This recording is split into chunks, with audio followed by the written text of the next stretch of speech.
സാധാരണക്കാരൻ ഒരു ബാങ്കിൽ നിന്ന് ലോൺ എടുത്താൽ അവന് സർഫാസി നിയമം, കിടക്കാനുള്ള വീട് പോലും ചിലപ്പോൾ ജപ്തി ചെയ്തുകൊണ്ട് പോകുന്ന കാഴ്ച നമ്മൾ കണ്ടിട്ടുണ്ട്. എന്നാൽ വൻകിട വ്യവസായികൾ നൽകാനുള്ളത് 58,082 കോടി രൂപ. ഇത് തിരിച്ചു പിടിക്കാൻ ഇവിടെ ഒരു നിയമവും ഇല്ലെന്ന് ചോദിക്കേണ്ടി വരും. എന്ത് തോന്നുന്നു ഇത്തരത്തിലുള്ള സംവിധാനങ്ങൾ കാണുമ്പോൾ? എന്താണ് പറയാൻ തോന്നുന്നത്? വളരെ ഗൗരവതരമായ ഒരു ഒരു ഒരു സാമൂഹ്യ യാഥാർത്ഥ്യമാണ് ഇപ്പോൾ നമ്മൾ പറഞ്ഞത്. ഒരു വശത്ത് സാധാരണക്കാർക്ക് ബാങ്കുകളിൽ നിന്ന് ലോൺ ലഭിക്കണമെങ്കിൽ ഒട്ടേറെ കടമ്പകൾ കിടക്കണം. അതെ, നമ്മൾ പരിശോധിച്ചാൽ ഇന്ത്യയിൽ തന്നെ അതിസാധാരണക്കാരുടെ എണ്ണമാണ് വളരെ കൂടുതൽ. അവർക്ക് നാഷണലൈസ്ഡ് ബാങ്കിൽ നിന്ന്, ദേശസാൽകൃത ബാങ്കിൽ നിന്ന് ലോൺ ലഭിക്കാൻ കഴിയാത്ത സാഹചര്യം വർദ്ധിച്ചു വരുന്നു.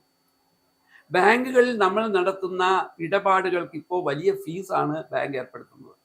ഇതൊന്നും പഴയ കാലത്തുണ്ടായിരുന്നില്ല.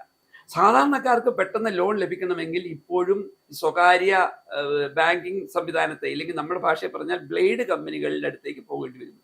ഇങ്ങനെ ഒരു വശത്ത് കാര്യങ്ങൾ നടക്കുമ്പോഴാണ് മറുവശത്ത് രാജ്യത്തെ ഏറ്റവും പ്രധാനപ്പെട്ട രാഷ്ട്രീയ പ്രസ്ഥാനങ്ങളുമായി വലിയ ബന്ധമുള്ള ഒരു കൂട്ടം ആളുകൾ ഏറ്റവും പ്രധാനപ്പെട്ട ഇന്ത്യൻ ദേശീയ ബാങ്കിൽ നിന്ന്, ഉദാഹരണമായി state bank of India, IOB തുടങ്ങിയ ബാങ്ക്, ഇന്ത്യൻ ബാങ്ക് തുടങ്ങിയ ബാങ്കിൽ നിന്ന് പല ഘട്ടങ്ങളിലായി 58,000-ത്തിലധികം കോടി രൂപ മടക്കി കൊടുക്കാനുണ്ടെന്നിരിക്കെ അവർ ഈ വായ്പകൾ എടുത്തിട്ട് അതിൽ ഭൂരിപക്ഷം വരുന്നത് ഏകദേശം 15 ആളുകൾ രാജ്യം തന്നെ വിട്ടുപോയിരിക്കുന്നു. അതിൽ ഏറ്റവും പ്രധാനമായി നമുക്ക് പരാമർശിക്കേണ്ടി വരുന്നത് ശ്രീ വിജയ് മാല്യയാണ്. നമുക്കറിയാവുന്നല്ലേ, ശ്രീ വിജയ് മാല്യയ്ക്ക് കേരളവുമായിട്ടുള്ള ബന്ധം. അദ്ദേഹമാണ് നമ്മുടെ ശബരിമലയിൽ സ്വർണം പൂശി തന്നത്. എത്ര കിലോയുടെ? 10-33 കിലോ സ്വർണം. അത് പൂശാനായി 1900 കിലോഗ്രാം ഓഫ് ചെമ്പ് എന്ന് മാത്രമല്ല, അദ്ദേഹം ഇവിടെയും കൊണ്ട് അവസാനിപ്പിച്ചില്ല. അദ്ദേഹം തിരുപ്പതിക്ക് കൊടുത്ത ഏതാണ്ട് 3 കിലോ സ്വർണമാണ്. മൈസൂരിൽ അദ്ദേഹം മറ്റൊരു അയ്യപ്പ ക്ഷേത്രത്തിന് ഒരു സ്വർണ്ണ കൊടിമരം കൊടുത്തു. അങ്ങനെ ദൈവത്തെ പോലും പണം കൊടുത്ത് ഞെട്ടിപ്പിക്കാൻ മിടുക്ക് കാണിക്കുന്ന ശ്രീ വിജയ് മാല്യ, അദ്ദേഹം യുണൈറ്റഡ് ബിവറേജസ് എന്ന് പറയുന്ന പല, പ്രത്യേകിച്ച് മലയാളിക്ക് വളരെ അടുത്തറിയാവുന്ന പല ബ്രാൻഡുകളുടെയും ഉടമയാണ്. ബ്രാൻഡുകളുടെ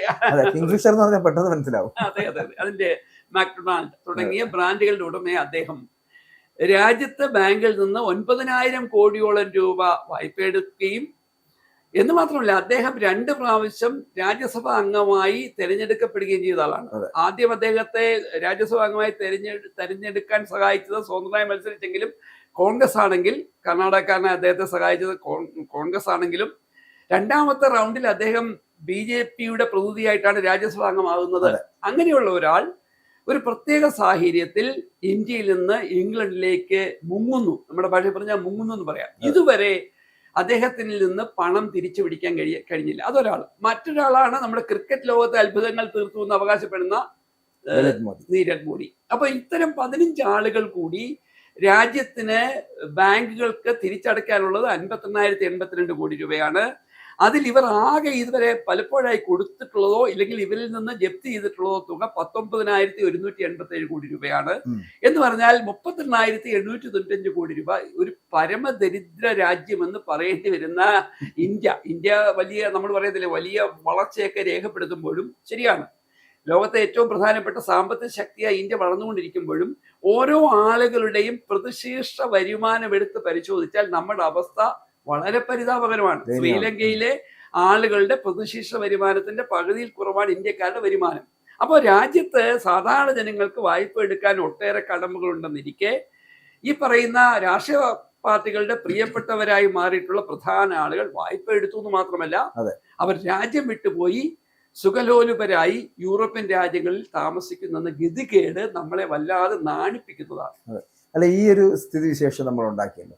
ഇവിടെ ഈ മോദി സർക്കാർ അധികാരത്തിലേക്ക് എത്തപ്പെടുമ്പോൾ പറഞ്ഞിരുന്നത് എന്താണ്? ഇവിടുത്തെ പണം എല്ലാം കട്ടുകൊണ്ടുപോയിരിക്കുകയാണ്, അല്ലെങ്കിൽ നമ്മൾ മറ്റുള്ള രാജ്യങ്ങളിൽ കൊണ്ടിട്ടിരിക്കുകയാണെന്നൊക്കെ പറഞ്ഞു. സ്വിസ് ബാങ്കിലൊക്കെയാണ് നിക്ഷേപം എന്നൊക്കെ പറഞ്ഞിട്ടാണല്ലോ ആരംഭിച്ചത്. അതെല്ലാം തിരിച്ചു വിളിച്ചുകൊണ്ട് വരും. അപ്പോൾ നമ്മൾ കള്ളപ്പണമൊക്കെ ഇവിടെ റെഡിയാക്കി എടുക്കുമെന്നൊക്കെയാണ് പറഞ്ഞത്. ഇവിടെ ബാങ്കുകളുടെ നിയന്ത്രണം പോലും അങ്ങനെ സ്വന്തം കയ്യിലേക്ക് എത്തിക്കപ്പെടുന്ന തരത്തിലേക്ക് ഒരു സർക്കാർ, ഒരു കേന്ദ്ര സർക്കാർ വളർന്നു വരുന്ന കാലഘട്ടം.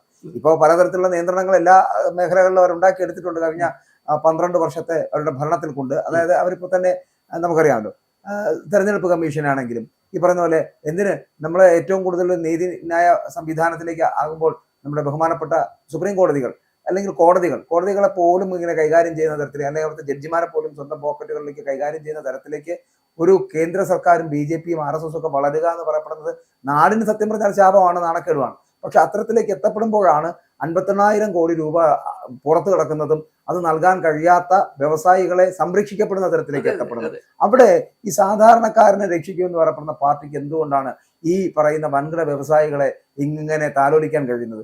എന്തുകൊണ്ടാണ് ഈ സാധാരണക്കാരനെ, കർഷകനെയൊക്കെ മറന്നുപോകുന്നത്? ഇത് പറയുമ്പോഴാണ് ഗൗതം അദാനി ഈ ബാങ്കിൽ നിന്ന് എടുത്ത ലോണിന്റെ തുക കൂടി അറിയേണ്ടത്. 3.3 ലക്ഷം കോടി രൂപയാണ് അദ്ദേഹം ഇന്ത്യൻ ഫിനാൻസ് സ്ഥാപനങ്ങളിൽ നിന്ന്, ബാങ്കുകൾ ഉൾപ്പെടുന്ന സ്ഥാപനങ്ങളിൽ നിന്ന് കടമെടുത്ത് അദ്ദേഹം ബിസിനസ് ചെയ്യുന്നത്. ഇത് തന്നെയാണ് അനിൽ അംബാനിയുമായി ബന്ധപ്പെട്ട് ഉയർന്നു വന്ന റഫേൽ വിഷയം. അത് സുപ്രീം കോടതി ആ വിഷയത്തിൽ ആളിനെ വെറുതെ വിട്ടുവെങ്കിൽ പോലും ആ കേസിൽ പ്രധാനമന്ത്രിയും പിന്നെ പ്രതിരോധ വകുപ്പിനൊന്നും പിന്നെ പങ്കില്ല എന്ന് കോടതി പറയുമ്പോഴും നമുക്കറിയാവുന്ന പോലെ 100 അപരാധികൾ രക്ഷപ്പെട്ടാലും ഒരു നിരപരാധി പോലും ശിക്ഷിക്കപ്പെടരുത് എന്നുള്ളൊരു പഴുത് ഇത്തരം കാര്യങ്ങൾ കടന്നുകൊടുക്കുന്നുണ്ട്. നമുക്കറിയാമല്ലോ, നമ്മുടെ രാജ്യത്തെ കള്ളപ്പണം പിടിച്ചെടുക്കാനായിട്ടാണ് നോട്ട് നിരോധനം നടപ്പാക്കുന്നത്. ആ നോട്ട് നിരോധനം എത്ര സാധാരണക്കാരെയാണ് വഴിയാധാരമാക്കിയത്. അപ്പം നാട്ടിലെ കള്ളപ്പണം ഒഴിവാക്കാൻ വേണ്ടി നോട്ട് നിരോധനം നടത്തി വലിയ തരത്തിലുള്ള പ്രതിസന്ധികൾ നാട്ടുകാർക്ക് ഉണ്ടാക്കിക്കൊണ്ടിരിക്കുമ്പോഴാണ് മറുവശത്ത് ഈ പറയുന്ന തരത്തിൽ രാജ്യത്തെ ബാങ്കുകളെ മുൻനിർത്തി അവിടെ നിന്ന് കള്ളരേഖകളും മറ്റും ഉണ്ടാക്കി 51,000-ത്തിലധികം കോടി രൂപ നമുക്ക് നഷ്ടമുണ്ടാക്കുന്ന തരത്തിലേക്ക് കാര്യങ്ങൾ പോകുന്നു. നോക്കൂ, നമ്മളുടെ രാജ്യത്തെ സർക്കാരുകൾക്ക് പണമില്ല എന്നുള്ളത് യാഥാർത്ഥ്യമാണ്. അത് കേന്ദ്ര സർക്കാരും നമ്മൾ പറയുന്ന പോലെ സുരക്ഷിതരല്ല. കാര്യം അവർ ഒരു വർഷം ഏകദേശം 15-16 ലക്ഷം കോടി രൂപ കടമെടുക്കുന്നുണ്ട്. സംസ്ഥാന സർക്കാരുകളുടെ കാര്യം പറയേണ്ടതേ ഇല്ല. ഇപ്പൊ കേരള സർക്കാർ എത്രമാത്രം പാപ്പരാണെന്ന് നമുക്കറിയാം. അപ്പൊ ഇങ്ങനെ കേന്ദ്ര സംസ്ഥാന സർക്കാരുകൾ സാമ്പത്തികമായ പ്രതിസന്ധിയിലാവുമ്പോൾ സാമ്പത്തിക പ്രതിസന്ധി ഒഴിവാക്കാനായി പൊതുമേഖലാ സ്ഥാപനങ്ങൾ തന്നെ സ്വകാര്യവൽക്കരിക്കുമ്പോൾ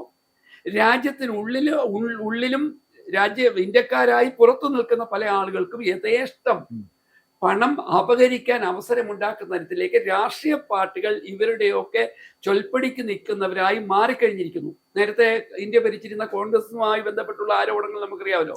ഒട്ടേറെ അഴിമതി ആരോപണങ്ങൾക്ക് അവർ വിധേയമായിരുന്നു. ഇവിടെ BJP ഭരണത്തിൽ BJPയുടെ പ്രധാനമന്ത്രിയോ അതിലെ ക്യാബിനറ്റ് അംഗങ്ങളോ വ്യക്തിപരമായി അഴിമതിക്കാരല്ല എന്ന് നമുക്ക് വിശ്വസിക്കാം. കാര്യം അവർക്കെതിരെ അങ്ങനെ വലിയൊരു ആരോപണങ്ങൾ ഉയർന്നു വരുന്നില്ല. പക്ഷേ അവരെ മുൻനിർത്തി അവരുടെ രാഷ്ട്രീയ തീരുമാനങ്ങൾ ഈ പറയുന്ന കോർപ്പറേറ്റുകൾക്ക് വലിയ വലിയ സഹായങ്ങൾ നൽകിക്കൊണ്ടിരിക്കുകയാണ്. അത് മാത്രമല്ല, ഇവർ എടുക്കുന്ന ലോൺ ഇല്ലെങ്കിൽ സർക്കാർ ഇവർക്ക് നൽകുന്ന പല സഹായങ്ങളും, ബാങ്കുകളെ മുൻനിർത്തുന്ന സഹായങ്ങളും തിരിച്ചു നൽകാതിരിക്കാനുള്ള ഒട്ടേറെ പഴുതുകൾ ഉണ്ടാക്കുന്നു എന്നും ഇങ്ങനെ തെറ്റ് നിരന്തരമായി ആവർത്തിക്കുന്നവരെ സംരക്ഷിക്കാൻ നമ്മുടെ ഭരണകർത്താക്കൾ എടുക്കുന്ന താല്പര്യം കൊണ്ട് കോടതികൾക്ക് പോലും ഇവരെ ശിക്ഷിക്കാൻ അവസരം ഉണ്ടാകുന്നില്ല. അപ്പോൾ ചുരുക്കത്തിൽ രാജ്യത്ത് പരമദരിദ്രരായ ആളുകളുടെ എണ്ണം ഒരുപക്ഷെ കണക്കിൽ കുറയുന്നുണ്ടാകാം. പക്ഷേ യാഥാർത്ഥ്യം എന്താണ്? നമ്മുടെ സാധാരണ ജനങ്ങൾക്ക് ജീവിക്കാൻ കഴിയാത്ത സാഹചര്യം, വിലക്കയറ്റം അതിരൂക്ഷമാണ്. എണ്ണയുടെ വില നിരന്തരമായിക്കൊണ്ട് ഞാൻ ഉദ്ദേശിക്കുന്ന പെട്രോൾ, ഡീസൽ, എണ്ണയുടെ വില വർദ്ധിക്കുന്നു. അതിന് വലിയ നികുതി എന്തുകൊണ്ടാണ് സംസ്ഥാനവും കേന്ദ്രവും ഏർപ്പെടുത്തിയതെന്ന് ചോദിച്ചാൽ അവരുടെ പണമില്ലാത്തതുകൊണ്ട്. അപ്പോ ഈ പറയുന്ന കൊള്ളക്കാരെ, നമ്മൾ അങ്ങനെ തന്നെ പറയണം, ഈ പറയുന്ന കള്ളന്മാരെ നിലയ്ക്ക് നിർത്താൻ കേന്ദ്ര സംസ്ഥാന സർക്കാരുകൾ ഗൗരവതരമായി ആലോചിച്ചിരുന്നുവെങ്കിൽ ഈ പറയുന്ന ബാധ്യതകൾ സാധാരണ ജനങ്ങളുടെ തലയിൽ എത്തുമായിരുന്നില്ല. സാധാരണ ജനങ്ങൾക്ക് ബാങ്കിൽ നിന്ന് ലോൺ എടുത്ത് അത് 6 മാസത്തിനകം കൃത്യമായി തിരിച്ചടവിൽ മാറ്റമുണ്ടായാൽ സർഫാസി നിയമപ്രകാരം ലോൺ എടുക്കുന്ന വ്യക്തിയുടെ വീടുൾപ്പെടെ ജപ്തി ചെയ്യാനുള്ള നീക്കങ്ങളുമായി കേരളത്തിൽ പോലും സർക്കാർ സംവിധാനങ്ങൾ, പോലീസ് സംവിധാനം ഈ ബാങ്കുകൾക്ക് വേണ്ടി പ്രവർത്തിക്കുന്ന കാര്യം നമുക്കറിയാം. അങ്ങനെ ഇരിക്കുമ്പോഴാണ് മറുവശത്ത് കോടിക്കണക്കിന് രൂപ രാജ്യത്തിൽ നിന്ന് കൊള്ളയടിച്ച് മറ്റു രാജ്യങ്ങളിൽ പോയി ഈ വാമനന്മാരായി വസിക്കുന്നത്. അവിടെ ഒരു അതായത് ഈ നമ്മളിപ്പോൾ പറഞ്ഞല്ലോ, ഈ വിജയ് മല്യയെ പോലുള്ള, നീരവ് മോദിയെ പോലുള്ള വലിയ വ്യവസായികൾ, ഈ വ്യവസായികൾക്കൊക്കെ സംരക്ഷണ കവചം ഒരുക്കുന്ന തരത്തിലേക്ക് RSS അല്ലെങ്കിൽ ഈ BJP എന്ന് പറയപ്പെടുന്ന പാർട്ടിയുടെ നേതാക്കളെത്തുന്നു. അവരുടെ സംരക്ഷണം ഉള്ളത് കൊണ്ട് തന്നെയല്ലേ ഈ തിരിച്ചടയ്ക്കാൻ കഴിയാതായി പോകുന്നത്? എൻ്റെ ഒരു സംശയം എന്ന് പറഞ്ഞാൽ ഇവരെന്തുകൊണ്ടാണ് ഇവരെ സംരക്ഷിക്കുന്നതെന്നാണ്. നമുക്കറിയാമല്ലോ, അമിത്ഷാ പറയുന്നു, അല്ലെങ്കിൽ BJPയുടെ വക്താക്കൾ പറയുന്നു, നരേന്ദ്രമോദി തന്നെ പറയുന്നു. നരേന്ദ്രമോദിയൊക്കെ ഈ പറയുന്ന പോലെ അഴിമതിയുടെ കറപുരളാത്ത മനുഷ്യന്മാരാണെന്നാണല്ലോ വൈപ്പും പറയുന്നതും. അങ്ങനെയാണെങ്കിൽ എന്തുകൊണ്ടാണ് ഇതുപോലുള്ള കള്ളന്മാരെ സഹായിക്കുവാൻ ഇവർക്ക് അങ്ങനെ കഴിയുന്നു എന്നുള്ളൊരു ചോദ്യമല്ലേ? അത് ഒരു സാർവദേശിക വിഷയം തന്നെയാണ്. നോക്കുക, അമേരിക്ക ഭരിക്കുന്ന ഡൊണാൾഡ് ട്രംപ്, അദ്ദേഹം ഒരു വലിയ സാമ്പത്തിക ഭാഷ നമ്മൾ പറഞ്ഞൊരു ഫ്രോഡ് എന്ന ചരിത്രമുള്ള ഒരാളാണ്. അപ്പം ലോക രാഷ്ട്രീയം തന്നെ ഇത്തരത്തിൽ അഴിമതിക്കാരും സ്വജനപക്ഷപാതക്കാരുമായ ആളുകൾക്ക് ഉതകും വിധം കാര്യങ്ങൾ മാറുന്നു. അതിനെയാണ് നമ്മൾ ഈ ഗ്ലോബലൈസേഷൻ എന്നും ആഗോളവൽക്കരണം എന്നൊക്കെ പറയുന്നത്. അപ്പൊ അവിടെ സ്വകാര്യ സംവിധാനങ്ങളെ വല്ലാതെ പ്രോത്സാഹിപ്പിക്കണം എന്നൊരു നിലപാട് ഉണ്ടാക്കുമ്പോഴാണ് ഓരോ പൊതുമേഖലാ സ്ഥാപനങ്ങളും കൈമാറുമ്പോൾ യഥാർത്ഥത്തിൽ ജനങ്ങളുടെ ഉടമസ്ഥതയിലുള്ള സ്വത്തുക്കൾ നമുക്ക് നഷ്ടപ്പെടും. നമുക്ക് കേരളത്തിന് തന്നെ ഉദാഹരണം എടുക്കാം. ഏറ്റവും പ്രധാനപ്പെട്ട കോവളം കൊട്ടാരം, വിലമതിക്കാൻ കഴിയാത്ത കോവളം കൊട്ടാരം, അത് സ്വകാര്യവൽക്കരിക്കുകയും ഒരു മലയാളി ഗൾഫ് മുതലാളിയുടെ കയ്യിലേക്ക് എത്തുകയും ചെയ്തത് നിസ്സാര പണത്തിനാണ്. ഈ രീതിയിൽ പൊതുമേഖലാ സ്ഥാപനങ്ങളൊക്കെ വിൽക്കാൻ സർക്കാർ സംവിധാനങ്ങൾ തീരുമാനമെടുക്കുമ്പോൾ ഈ വിൽക്കാൻ തീരുമാനമെടുക്കുന്ന മന്ത്രിമാരാരെങ്കിലും നേരിട്ട് പണം വാങ്ങുന്നില്ല എന്ന് വിശ്വസിച്ചാൽ പോലും അതിന്റെ പിന്നിൽ ആ പാർട്ടിയോ ആ സംവിധാനമോ അതിലെ ബന്ധുക്കളോ വലിയ തരത്തിലുള്ള ഗുണഭോക്താക്കളായി മാറുന്നുണ്ട്.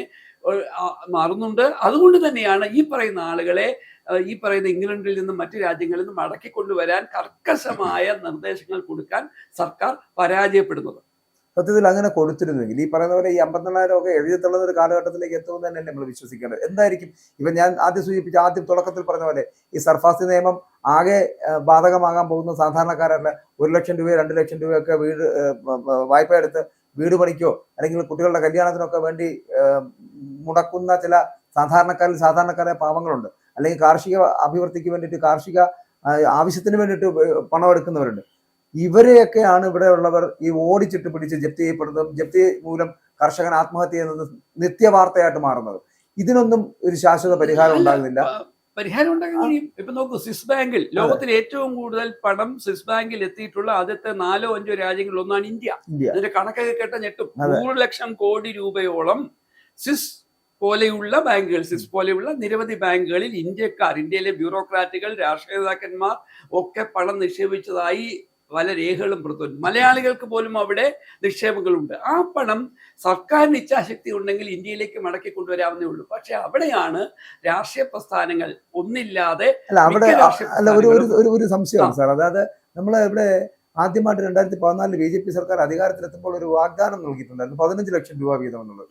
അതെന്ന് പറഞ്ഞു കഴിഞ്ഞാൽ ഇങ്ങനെ ഇതുപോലുള്ള സ്വിസ് ബാങ്കുകളിൽ നിക്ഷേപം കിടക്കുന്ന ഇത്രത്തോളം കോടി രൂപയാണ്. അത് തിരികെ കൊണ്ടുവരുന്നത് കഴിഞ്ഞാൽ തന്നെ ഇവിടുത്തെ ഓരോ കുടുംബങ്ങൾക്കും 15 ലക്ഷം രൂപ കൊടുക്കാമെന്നതായിരുന്നു അന്നത്തെ മോദിയുടെ വാഗ്ദാനം എന്ന് പറയുന്നത്. പക്ഷെ പിടിച്ചെടുത്തതുമില്ല, ജനങ്ങൾക്ക് 15 ലക്ഷം കിട്ടിയതുമില്ല. പക്ഷെ ഇപ്പോഴും 12 വർഷമായിട്ട് മോദി ഭരിക്കുന്നുണ്ട്. അവിടെയാണ് പ്രശ്നം. അവിടെയാണ് കോൺഗ്രസിൽ നിന്ന് ഈ കാര്യത്തിൽ BJP എത്രമാത്രം വ്യത്യസ്തമല്ല എന്ന് നമുക്ക് ബോധ്യപ്പെടുന്നത്. ഒരു ഇച്ഛാശക്തിയുള്ള സർക്കാരിനെ സംബന്ധിച്ചിടത്തോളം നമ്മുടെ രാജ്യത്തിന്റെ പൊതു താല്പര്യത്തെ മുൻനിർത്തി, പ്രത്യേകിച്ച് സാമ്പത്തികമായി ഒട്ടേറെ പ്രതിസന്ധികൾ ഇവിടുത്തെ സാധാരണക്കാർ അനുഭവിച്ചുകൊണ്ടിരിക്കുമ്പോൾ, വിലക്കയറ്റം രൂക്ഷമായിക്കൊണ്ടിരിക്കുമ്പോൾ, നമ്മൾ ഈ പറയുന്ന രാജ്യത്തിന്റെ തന്നെ ബാലൻസ് ഓഫ് പേയ്മെന്റ് എന്ന് വെച്ചാൽ നമ്മുടെ വ്യാപാര കമ്മി വർദ്ധിച്ചുകൊണ്ടിരിക്കുമ്പോൾ, രൂപയുടെ വില വല്ലാതെ ഇടിയുമ്പോൾ അത് വിലക്കയറ്റത്തിന് കാരണം. ഇതിനൊക്കെ പരിഹാരമായി ഒരു ഒറ്റമൂലിയായി രാജ്യത്തിന്റെ സ്വത്തുക്കൾ, രാജ്യത്തിൻ്റെതാണല്ലോ സ്വത്ത്, അവിടുത്തെ ജനങ്ങളുടേതാണ് സ്വത്ത്, അത് രാജ്യത്തിന്റെ പുറത്തേക്ക് കൊണ്ടുപോയി മറ്റ് പലയിടങ്ങളും നിക്ഷേപിക്കുകയും അവിടെ കൊട്ടാര സദൃശ്യമായി വീടുകൾ വാങ്ങി രാജാക്കന്മാരെ പോലും ഞെട്ടിപ്പിക്കുന്ന തരത്തിൽ താമസിക്കുകയും ചെയ്യുന്ന ഇന്ത്യക്കാരുടെ എണ്ണം ഒട്ടും കുറവില്ലാതിരിക്കുമ്പോൾ ഇതിനകത്ത് ഒരു രാഷ്ട്രീയ ഇച്ഛാശക്തി ഇല്ലാതെ പോയിരിക്കുന്നു എന്നത് തന്നെയാണ് ഇന്ത്യൻ ജനാധിപത്യം ഇപ്പോഴും നേരിടുന്ന ഏറ്റവും വലിയ പ്രതിസന്ധി. അത് ജനങ്ങളുടെ ഇടയിൽ മറ്റു ചില അസ്വാരസ്യങ്ങൾ ഉണ്ടാക്കുന്നു. തൊഴിലില്ലായ്മ രൂക്ഷമാകുമ്പോൾ തൻ്റെ തൊഴിലില്ലായ്മയ്ക്ക് കാരണം, തൻ്റെ ജീവിത പ്രശ്നത്തിന് കാരണം അയൽപക്കക്കാരനാണ് എന്നൊരു തോന്നലുണ്ടാകുന്നു. അങ്ങനെ വർഗീയതയും വംശീയ പ്രശ്നങ്ങളും ഒക്കെ രൂക്ഷമായി മാറുന്നതിന്റെ കാരണം ഈ പറയുന്ന സർക്കാരുകളുടെ, രാഷ്ട്രീയ പാർട്ടികളുടെ സമ്പന്നർക്ക് വേണ്ടിയുള്ള ചില നീക്കുപോക്കുകളാണെന്ന് പറയേണ്ടി വരും.